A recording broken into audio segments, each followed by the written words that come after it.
పరిశుద్ధత. ఎలా నువ్వు పరిశుద్ధంగా జీవించగలవు? నీ మనస్సాక్షి నిన్ను గద్దించిన ప్రతిసారి దేవుని సన్నిధికి వెళ్ళి సమాధాన పడడం వల్ల, నీ మనస్సాక్షిని నువ్వు పరిశుద్ధంగా కాపాడుకోవడం వల్ల నువ్వు ధైర్యంగా జీవించగలుగుతావు. బైబిల్ సెలవిస్తుంది, మీ హృదయము మీ మీద దోషారోపణ చేయకపోయినట్లయితే మీరు ధైర్యంగా దేవుని ఎదుటికి వెళ్ళి కలవచ్చు. ఏ హృదయం అయితే పరిశుద్ధంగా ఉంటుందో ఆ హృదయము ధైర్యంగా ఉంటుంది. వీళ్ళు శత్రు దేశంలో ఉన్నప్పటికీ కూడా శత్రువుకు లొంగకుండా లోబడకుండా మనం ధైర్యంగా జీవించాలి అనే తీర్మానం తీసుకున్నారు. వారికి ఆ ధైర్యాన్ని ఇచ్చింది ఏంటో తెలుసా? పరిశుద్ధమైన జీవితం. వాళ్ళు నిర్ణయం తీసుకున్నారు. ప్రాముఖ్యంగా దానియేలు, నా శరీరాన్ని అపవిత్రపరుచుకోను. ఎప్పుడు ఈ తీర్మానం తీసుకున్నాడో తెలుసా మీకు? అపవిత్రపరుచుకోవడానికి అన్ని అవకాశాలు తన కళ్ళ ఎదుట కనిపిస్తున్నప్పుడు. దయచేసి గమనించండి, మనలో చాలామంది కొన్ని పాపాలు చేయరు. దొంగతనం కావచ్చు, అన్యాయంగా సంపాదించడం కావచ్చు, అమ్మాయిలతో తిరగడం కావచ్చు, వ్యభిచారం చేయటం కావచ్చు, ఇంకేమైతే ఉన్నాయో కొన్ని మీరు చెయ్యరు, లేక మనం చెయ్యం.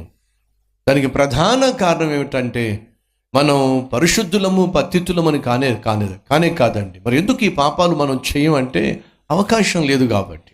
నిజమంటారా కాదంటారా? ఒకసారి ఆలోచించండి.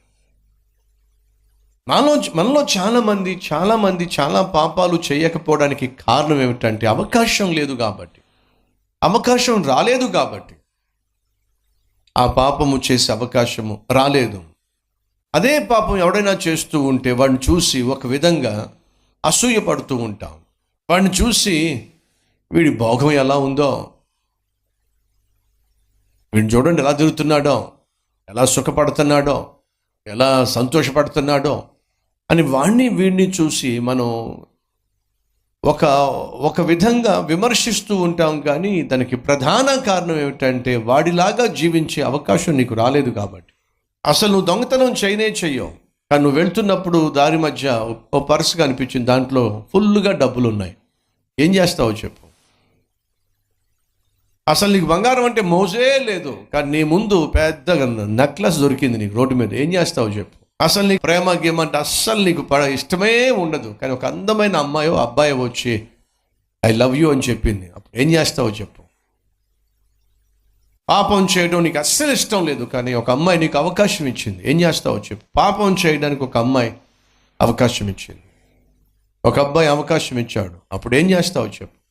దయచేసి గమనించండి, మనలో చాలామంది పాపము చేయకపోవడానికి ప్రధాన కారణం ఏమిటంటే పాపం చేయడానికి ఇష్టం లేక కాదండి, అవకాశం లేక. ఒకసారి ఆలోచించు. అవకాశం వచ్చినట్లయితే నువ్వు ఎన్నెన్ని పాపిష్టి పనులు చేసేవాడివో చేసేదానివో. సింప్లిఫై చేస్తాను. నీకు ఏ పాపిష్టి తలంపులు వస్తున్నాయో, పాపిష్టి పాడు ఆలోచనలు వస్తున్నాయో అవన్నీ కూడా అవకాశం వస్తే నువ్వు చేస్తావు, చెయ్యగలవు. జ్ఞాపకం పెట్టుకో. అవకాశం రావటం లేదు కాబట్టి ఆ తలంపులు క్రియలుగా మారటం లేదు. ఒకవేళ అవకాశం వచ్చినట్లయితే నువ్వు ఏమేమి తలస్తున్నావో అవి క్రియగా మార్చేస్తావు. ఇప్పుడు నా ప్రశ్న, ఏం తలస్తున్నావు? ఏం ఆలోచిస్తున్నావు? అది నీ జీవితం, అది నీ వ్యక్తిత్వం. వ్యభిచారము చేయొద్దన్న మాట మీరు విన్నారు కదా. ఒక స్త్రీని ఆ చూపుతో చూసే ప్రతి వాడు ఆమెతో వ్యభిచారం చేస్తున్నట్టే యేసయ్య సెలవిచ్చాడు. ప్రాక్టికల్గా వ్యభిచారం చేయకపోవచ్చు, కానీ ఆ చూపుతో చూస్తే చాలు, అలస్తే చాలు, దేవుని దృష్టిలో చేసినట్టే. అర్థమైందండి? యవనస్తులు అవకాశము పొందుకున్నారో అపవిత్రపరుచుకోవడానికి, అయిననో వాళ్ళు తీర్మానం తీసుకున్నారు. ఏంటో తెలుసా? నో. అవకాశం ఉన్నప్పటికీ, అవకాశం వచ్చి పడినప్పటికీ కూడా అపవిత్రపరచుకో. మొదటిగా వాళ్ళు పరిశుద్ధులండి.